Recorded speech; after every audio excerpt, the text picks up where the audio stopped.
Hello, hello, hello. What ho? Welcome back to another exciting adventure of Radio Free Anarchy and Travel Mateus Finley.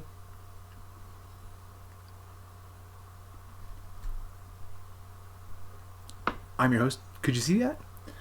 I'm your host, Travel Mateus. I'm going to be reading through and responding to my friend Adam's comment on my last video, Knowledge is Power.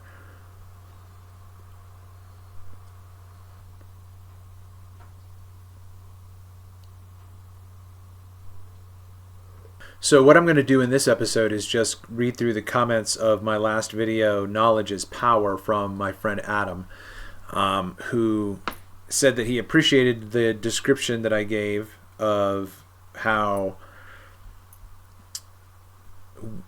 we have been misled or bamboozled or swindled.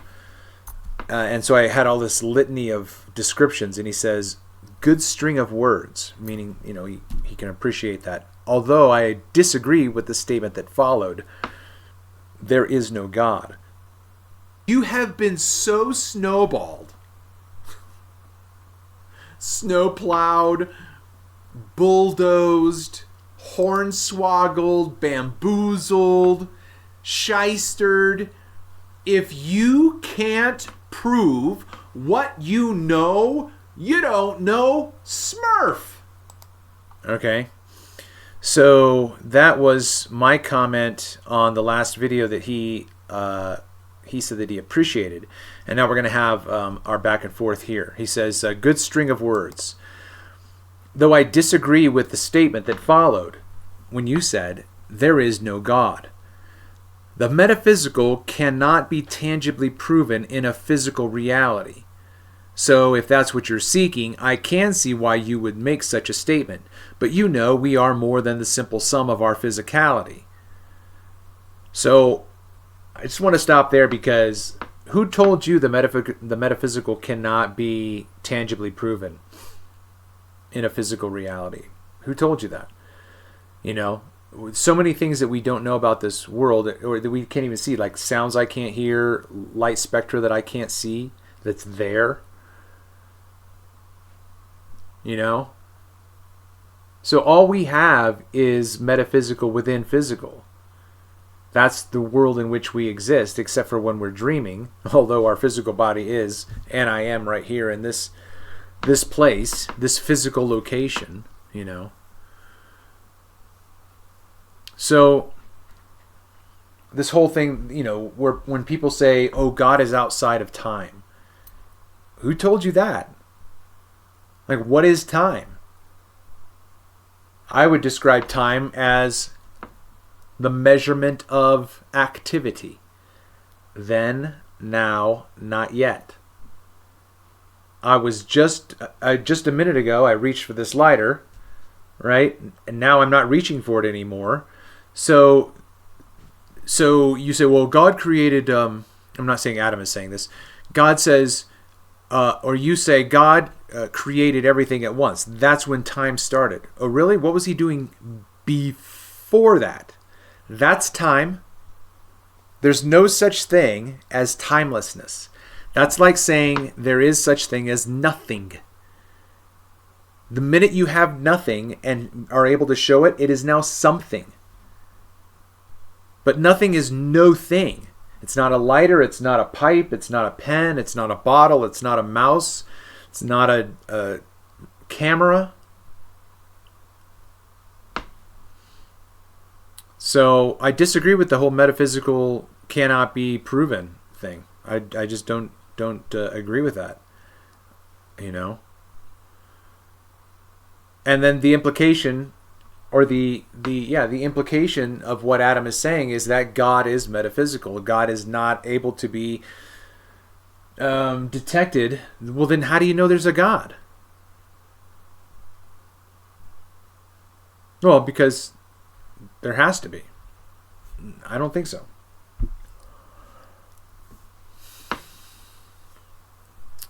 He says, attempts to describe and relate to the metaphysical most certainly fall short of the indescribable vastness of our metaphysical glory. So I can also see why you might stand against different descriptions or attempts to explain God. the reason why it's not that I don't stand against different descriptions of ideas. You can tell me your ideas all day long, even about God, I guess. But at the end of the day, they're just ideas. So I don't stand against them. I stand against dogma. I stand against being told this is what this is, and it's only because I say so. That's dogma. And I'm not saying that Adam is taking that posture at all. Okay, he says, I had my own issues with personifying God for many years, but surely you must acknowledge, and he says that's his assumption, that I come from something. Yeah, my mom, my grandmother, and my great-grandmother, and on and on and on and on it goes. That's where I came from. But he says, surely you must acknowledge that you come from something that encapsulates more than you simply are alone. Like he's asking the question, like, why are we here? Where did we come from? How long have we got? Who am I?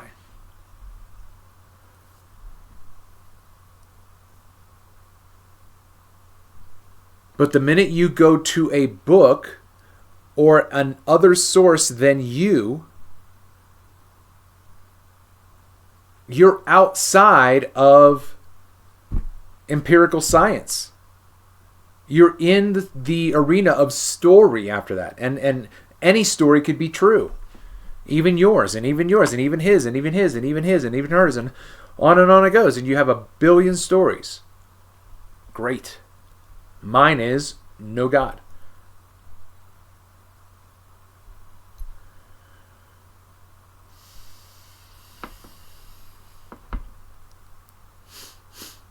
Your body, your ego, your soul are not all that is. How do you know? And cannot exist without an order, pattern, framework upon which to grow and experience a mere sliver of the glory that we have come to know as life. I agree with that in terms of the fact that we live in an orderly existence. This is not chaotic. Okay, we do not live in a random universe of just chaotic chance and nothing is ordered. That's not even our direct experience. Our direct experience is complete order. And so the appeal, though, is to say that your body, your ego, your soul are not all that is. I would say that I agree with that because I believe in other people. And each person has his or her own suke, his or her own pneuma, her own nous, her own ruach. Right? Just like everybody's body is different, but everyone has a body.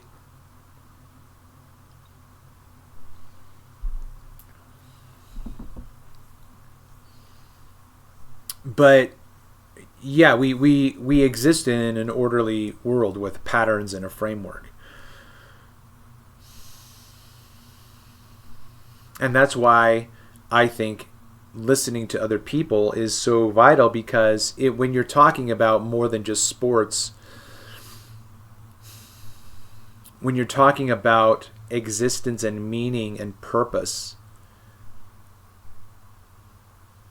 we can have a secondary experience through the story of another person, and then we react to it intuitively. It resonates with us or it doesn't. And so we are able to then acknowledge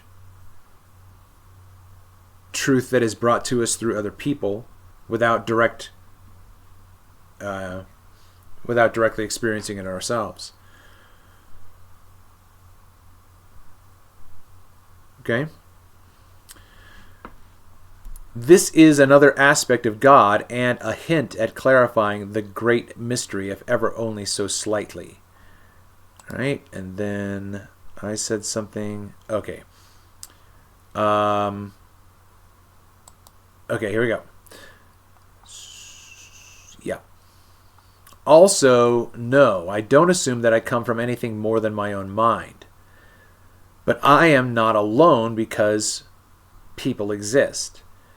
And those people are either those people are other minds which are expressions of a greater mind. But I don't call that mind God. Beyond my own mind is only speculation and without empirical data.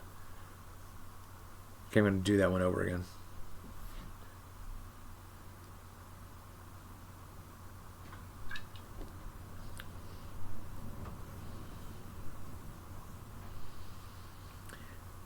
Beyond my own mind is only speculation without empirical data. If I can prove it, it's not speculation. And yet all I can ever prove is that I am. I am that I am. I mean, what must I conclude about God when the only evidence I have for God is enjoy the silence? When I figured out that it was only I who was going to be my own solution, I stopped asking God for things that only I could do. Nothing I desire requires God. Nothing. Nothing I desire requires that God step in and do for me what I cannot do for myself. All right. Then Adam responds, based on the terms you've set here, I don't think there's enough overlap in our thinking to find an agreement about what constitutes as evidence. But that's basically what my previous point was. And I would disagree with that to a certain point because I would say that if he's saying that we have an agreement,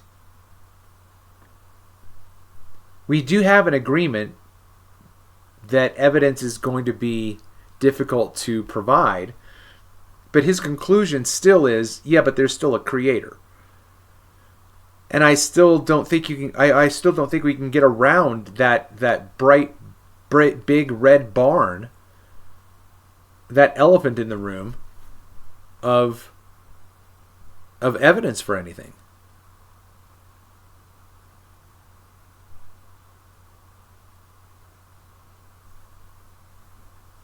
Evidence for something is that which can be produced to demonstrate the legitimacy of a claim that's being made. I have a purple unicorn. If I cannot produce it, you don't have no obligation to believe that I do, or whatever. You know, I don't think that that's a difficult. I think we should be able to agree with that, Adam.